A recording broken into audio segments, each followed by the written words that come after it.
After 5 months of eerie silence and digital gibberish, Voyager 1 finally broke through the void. The message that came back wasn't static or a fluke. It was clear, deliberate, and deeply unsettling.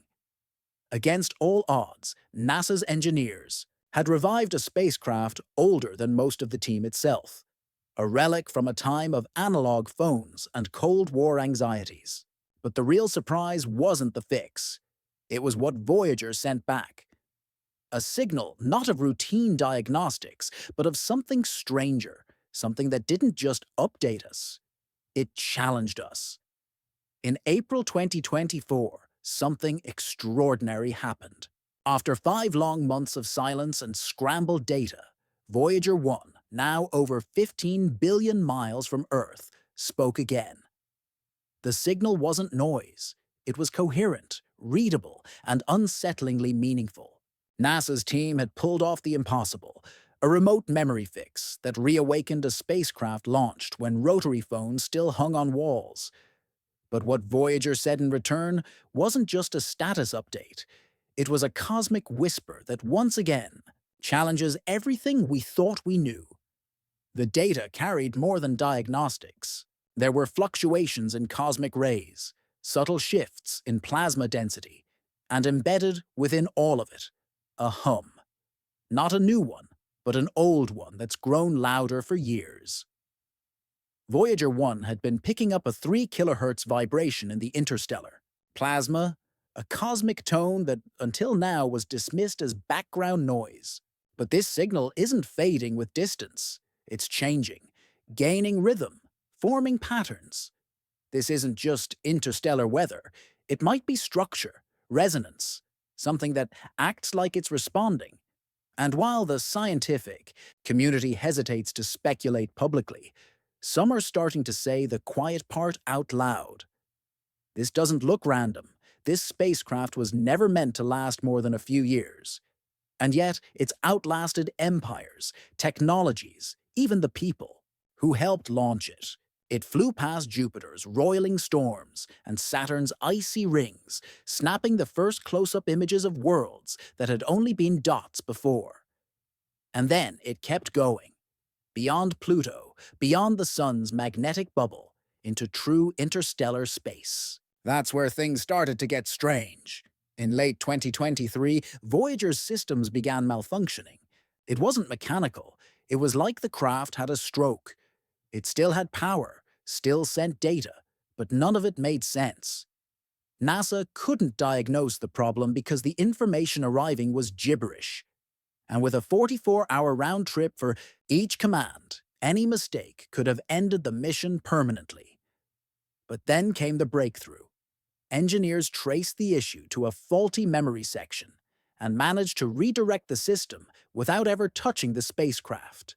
They effectively gave Voyager 1 a neural bypass. And that's when the real surprise hit. Because what it started sending wasn't just fixed telemetry.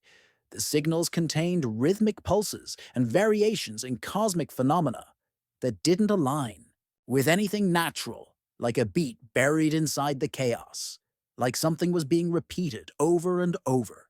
The idea of a hum in space sounds poetic, until you realize it's been consistent for over a decade.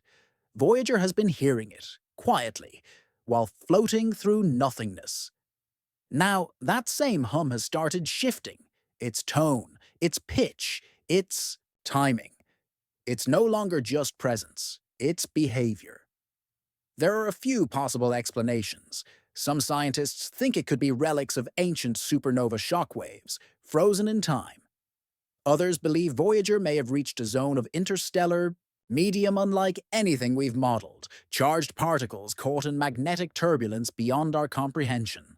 And still others wonder if this is the edge of something else entirely.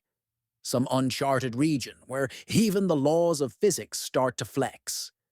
And then there's the theory people don't want to talk about. That maybe, just maybe, this rhythm isn't incidental. That Voyager has stumbled into a pattern, one that echoes like a signal, not just a signature. It's not that the hum is intelligent, it's that it's too clean to be chaotic. The raw data doesn't scream alien, but it doesn't scream natural either. It's not wild plasma flares or random static.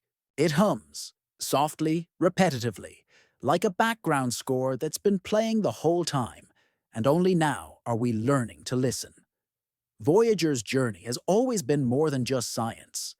The spacecraft carries the famous golden record, a time capsule of human life, greetings in dozens of languages, whale songs, Beethoven, Chuck Berry, images of DNA and human anatomy, a blueprint of who we were when we reached out for the stars. It was optimism carved into gold, launched into the unknown. And now, something in that unknown might be responding. Not directly, not clearly, but consistently. As if the vast emptiness isn't as empty as we thought. As if there's structure in the chaos, echoes in the void. For decades, Voyager has sent us data that we turned into discovery. It mapped magnetic fields, measured solar wind, and revealed the strange architecture of the heliopause, the invisible wall where the sun's influence ends. But all of that might pale in comparison to what it's sending now. When engineers compared the new signal data to historical logs, they found something chilling. Tiny, slow variations had been happening all along. Frequency modulations, shifts in amplitude, even timing, subtle enough to overlook, but undeniable once noticed.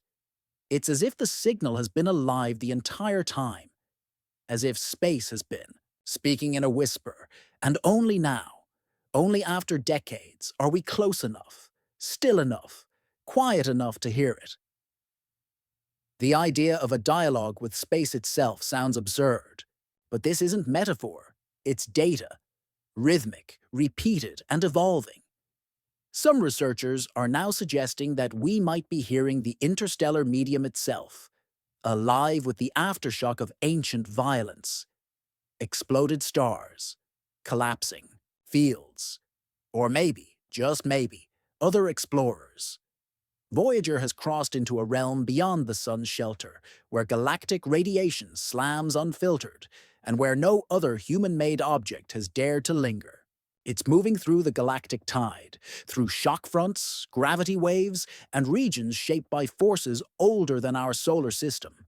And as it drifts, it's recording, not with a camera, not with sound, but with pulses, with patterns, with the kind of slow, quiet rhythm that doesn't just happen, the kind that suggests presence. We've always thought of interstellar space as a void, but maybe it's a sea. Maybe there are currents, boundaries, signals that travel not through sound, but through charged particles and twisted fields. And if Voyager is hearing these, then it's not just floating. It's navigating through a terrain we don't yet understand. This isn't about finding aliens. It's about admitting that silence doesn't always mean absence, that some messages come not as words, but as waves, repeated, subtle, and deliberate. Voyager 1 isn't just telling us what's out there. It's telling us that something is out there. And maybe, just maybe, it's been waiting. The latest signal didn't come with words. It came with a reminder, a pulse, a shift, an echo from the edge of everything we know. And as it traveled across billions of miles, hitching, a ride on Voyager 1's final breath, it brought with it a question we can't shake. What if that golden record wasn't a greeting, but a goodbye? Greetings in 55 languages, Chuck Berry playing through the static, the rush of a wave, a baby's first cry, a president's voice. These weren't chosen for their practicality. They were humanity's signature, pressed into gold. A gift, too, whoever might be listening, someday, somewhere. When Voyager was launched, this record was a celebration, a message in a bottle from a planet full of life. But now, floating farther than any object we've ever made, that bottle feels less like an invitation and more like an obituary. Not because we're gone, but because we might not last long enough for anyone to find it. One engineer didn't sugarcoat it. He called it our tombstone in motion.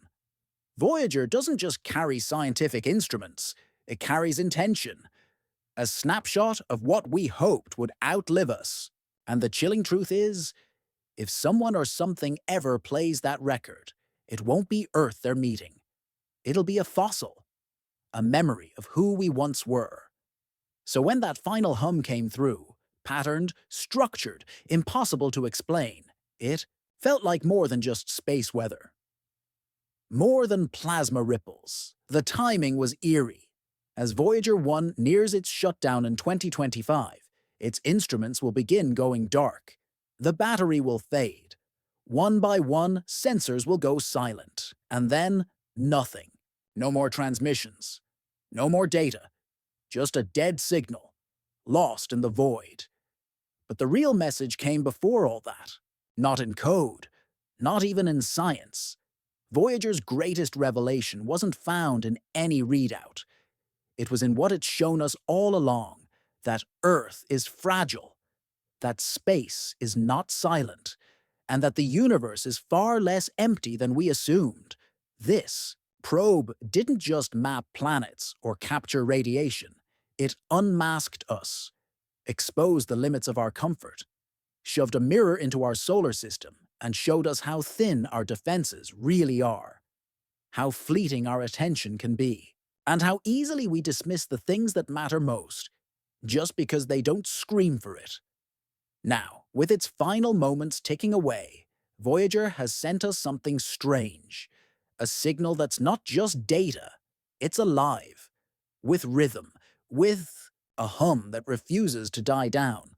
No one knows what it is, but everyone who's heard it agrees. It doesn't sound random. There's no distress call, no declaration of peace, just vibration, movement, proof that the void isn't void at all. And right now, as you read this, Voyager 1 is still out there, more than 15 billion miles away. A speck of human ambition drifting with no destination, no return, and no backup.